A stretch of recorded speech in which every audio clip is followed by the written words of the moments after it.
Šajā video jūs dosieties ceļojumā cauri laikam. Iepazīsiet Rubeņu un Dunavas pagasta vēsturi un paviesosieties vietā, kur dzimis un savus pirmos saules gadus pavadījis Rainis. Aptuveni 50 km attālumā no Jēkabpils atrodas Rubeņu pagasts. Agrāk to dēvēja par Rubeņiem. Kāds vecs dokuments liecina, ka Rubeņos jau 1759. gadā ģenerālis Johens Zībergs uzcēlis koka baznīcu, ap kuru sācis veidoties ciems. Šī baznīca pastāvējusi līdz 1893. gadam, kad uzcelta mūra baznīca. Pati baznīca celta no akmeņiem krusta veidā. To cēlis nelaiķis prāvests Ādams Dubkevičs no saviem draudzes un muižas īpašnieka Jāņa Zīberga Platera līdzekļiem. 1933. gadā Rubenes centram tika piešķirtas ciematiesības. 1937. gadā Rubenē atradās divi ciemi – Rubenes un Dunavas ciems. Tas vairāk kārtīgi mainīja savas teritorijas atrašanās vietu. Līdz 2008. gadā tika iekļauts Jēkabpils novadā. 1937. gadā Rubenē atzīta par vislatviskāko pagastu Latvijā. No 2536 iedzīvotājiem 97% bija latvieši. Šodien iedzīvotāju skaits sarucis vairāk nekā uz pusi, bet latviskuma gars tajā joprojām ir dzīvs. Rubeņu ciemā bija neliels parks, kur šalca vecas liepas, ozoli, kļavas. Te 1963. gadā saradās vairāk nekā 800 skolēnu no daudzām citām skolām. Blakus vecajiem kokiem iešalcās tūkstošiem jaunu ozoliņu, kļavu, liepiņu. Parkā ik gadu notiek tradicionālie bērnu svētki un pionieru salidojumi. Parks aizvien paplašinās, ir jau radusies tradīcija parkā iedēstīt kociņu katram apkārtnes jaundzimušajam. Zēnam ozoliņu, meitenei liepiņu. Mūsdienās šo parku dēvē par dabas parku, kas izraisa sajūsmu. Tieši tādas sajūtas mēs izjutām, kad ieradāmies šajā parkā. Mēs nebijām gaidījuši, ka Rubenē ir tik jauks parks, kur viesiem un vietējiem iedzīvotājiem pavadīt laiku brīvā dabā. Parkā ir ierīkota ugunskura vieta, kas Jāņu laikā pārtop par svētku centru. Liesmojošs ugunskurs kļūst par simbolu gaismai, dzīvībai un kopībai. Netālu no ugunskura vietas pie dīķa atrodas lapene, mierpilna vieta, kur var pasēdēt, vērot ūdens virsmu un baudīt apkārtnes klusumu. Parkā, ejot pa nelielu aleju, ir iespējams aplūkot fotogrāfijas no Rubenes ciema vēstures. Šeit notiek dažādi pasākumi, jo parkā ir uzbūvēta estrāde. Vasaras sezonā parkā tiek rīkots tradicionālais festivāls Mazā Ziņģe, pagasta svētki un citi svētki. Parkā atrodas tiltiņš, kas aizved uz romantisku saliņu, kurā ir ierīkota atpūtas vieta. Parkā ir izvietoti dažādi apskates objekti – sienāzis, trūklaka. Parka teritorijā atrodas Rubeņu kultūras nams. Netālu no tā ir uzbūvēta siena, uz kuras ir attēloti latviešu tautas jostu raksti. Padomju laikos Rubeņu ciemu dēvēja par Raņa kolhozu, jo tajā savus pirmos 3 dzīves gadus pavadīja tautā iemīļotais dzejnieks, dramaturgs un politiķis Rainis, jeb īstajā vārdā Jānis Pliekšāns. Par godu Rainim pie kultūras nama ir ierīkots arī viņa dzejoļu krājums, kurā var atklāt Raiņa dzejoļu pantiņus. Tad mūsu ceļš aizveda uz Raiņa mājām Tādenavu, kur pirtī nācis pasaulē Rainis. Šeit arī ir ritējuši Raiņa pirmie 3 saules gadi. Rainis mīlējis sauli, ka iedomājies sevi pašā dienas vidū piedzimušu.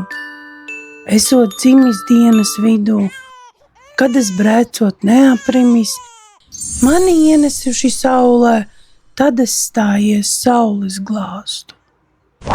Mēs devāmies uz kasi, lai iegādātos biļetes uz muzeju.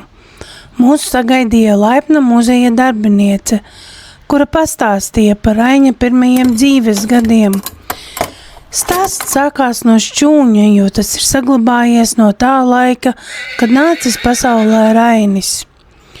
Pirms došanās uz Raiņa muzeju vasaras sezonā iesaku iegādāties pretodu līdzekli, jo tur bija ļoti daudz odu. Šķūnī bija izvietoti tā laika dažādi darba rīki, ko zemnieki izmantoja sadzīvē. Tāpat mums bija iespēja iepazīt Raiņa ģimenes vēsturi. Mammu redzat, tēti, Jānis stāv aiz mugurē, un tā ir jaunākā māsiņa. Bet Tādenavā šeit dzīvoja vecākā māsa Līze. Mamma arī esot bijusi ļoti čakla, strādīga, gudra, saimnieciska, un arī daudzās lietās padomus ir tētim devusi. Ceļš mūs aizveda uz Raiņa muzeju.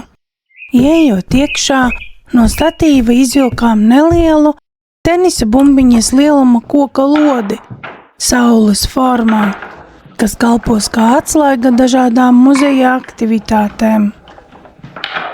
Iegriezām saules ratu. Jāsaskata 5 burti, kas veido vārdu saule. Saule. Jā. Vai tu vari saskatīt? Raksti komentārā. Uzzinājām sīkāk par Raiņa dzimtu. 2 brālīši, Kriķis un Kārlis, kurus Jānis nav saticis un redzējis, jo ļoti mazi nomiruši. Tajā krogu, kur to naudiņu uzkrāja, tur viņi aizgāja bojā. Tā ir tā vecākie, Jā. un tie ir. Par godu matemātikas gads. Jūs varat pārbaudīt savas matemātikas zināšanas, ieliekot to lodīti saulītē atverītē 6 - 5, un tā pareiza atbilde būs tādi būkšķīši atsitieni. Devāmies ceļojumā pa Raiņa dzīves vietām. Tad jūs kustināsiet galdu, nākamais būs ceļot šeit. Čini. Jā. Okay. Jā. Nekas nesūtās. Tas ir labirints. Raiņa muzejs nav ierasts muzejs. Tas piedāvā aktivitātes, kas apmeklētājiem ļauj aizraujošā veidā iepazīt dzejnieka dzīvi. Netālu no dzejnieka Raiņa dzimtajām mājām atradās Rubenes 8-gadīgā skola. Par tās eksistenci liecina daži akmeņi, kas palikuši no tās. 1904. gada rudenī Rubenes pagastā uzbūvēja jaunu skolu, kas 2024. gadā svinēja savu pastāvēšanas 120 gadu jubileju. Jaunajā skolā 1904. gadā sāka strādāt Baltijas skolu semināra audzēknis revolucionārs Jēkabs Skoliņš. Lai izvairītos no soda, 1905. gadā skolotājam vajadzēja emigrēt.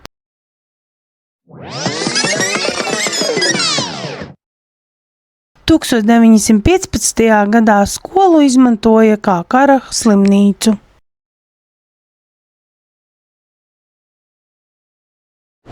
Mūsu ceļš aizveda uz Dunavu, ciemu, kas reiz atradās Rubenes pagastā.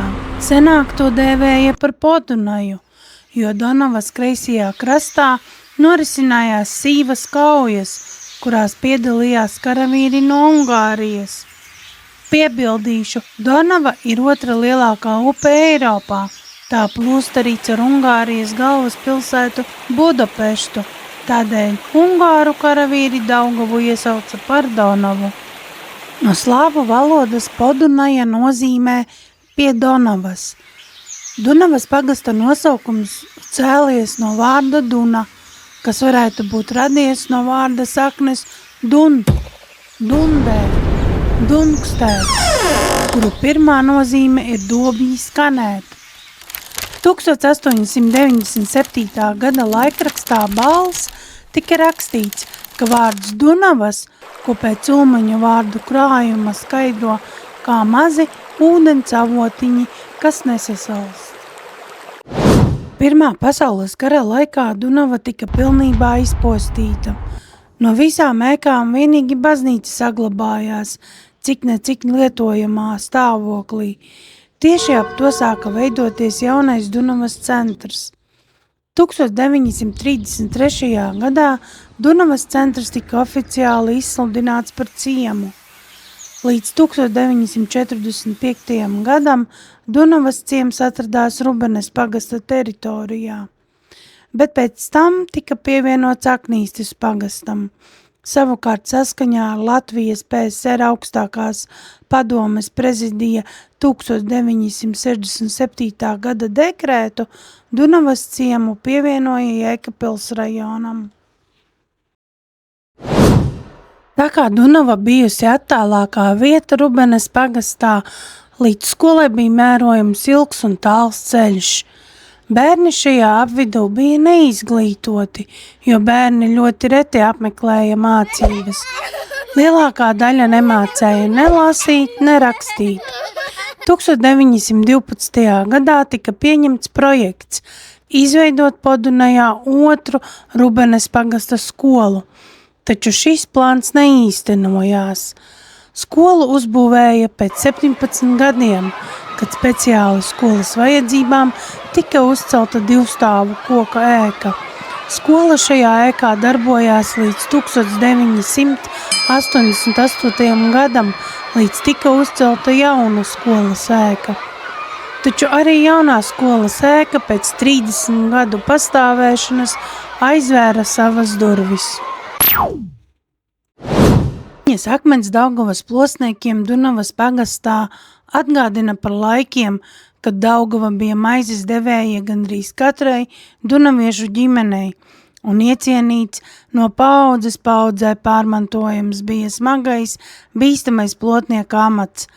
Tā bija īstu vīra daļa, nebaidīties saules svelmi vai augstos rudens lietus, tumšās naktis uz upes, krāces un akmeņus, viltīgās traumas un atvarus.